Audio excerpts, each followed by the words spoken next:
24/7/2025 ഞാൻ ഇന്ന് തേനീച്ചയ്ക്ക് ഫീഡിങ് കൊടുക്കാൻ വേണ്ടി വന്നിരിക്കുകയാണ്. അപ്പം ഒറ്റ ഫീഡർ വെച്ചായിരുന്നു നേരത്തെ കൊടുത്തുകൊണ്ടിരുന്നത്. 2 ആഴ്ചയായിട്ട് 2 ഫീഡറായിട്ട് ഇപ്പോൾ ഉപയോഗിക്കുന്നുണ്ട്. അപ്പം ആടെ പണി ഇച്ചിരി സ്പീഡ് കൂട്ടി. തേനീച്ചക്കൂട്ടിൽ കൂടുതൽ തേനീച്ചകൾ വർദ്ധിച്ചു തുടങ്ങിയതനുസരിച്ച് നമുക്ക് ഫീഡിങ്ങിൻ്റെ അളവ് കൂട്ടിക്കൊടുക്കണം. മാത്രമല്ല ഈ ഫീഡർ പാത്രത്തിന് 600 മുതൽ 700 മില്ലി വരെ അളവേ ഉള്ളൂ.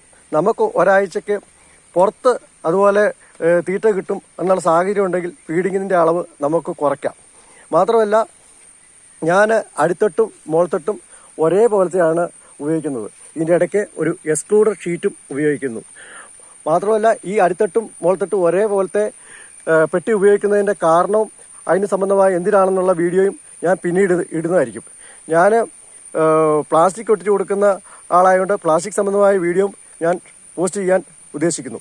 മാത്രമല്ല എനിക്ക് ഇന്നലെ നമ്മുടെ സൂപ്പർ സ്റ്റിക്ക് കമ്പനിയുടെ ഒരു കുട ഫ്രീ ആയിട്ട് കിട്ടി. അത് നമുക്ക് തേനീച്ചയ്ക്ക് തീറ്റ കൊടുക്കാനും ഉപകാരമായി. ഓക്കെ.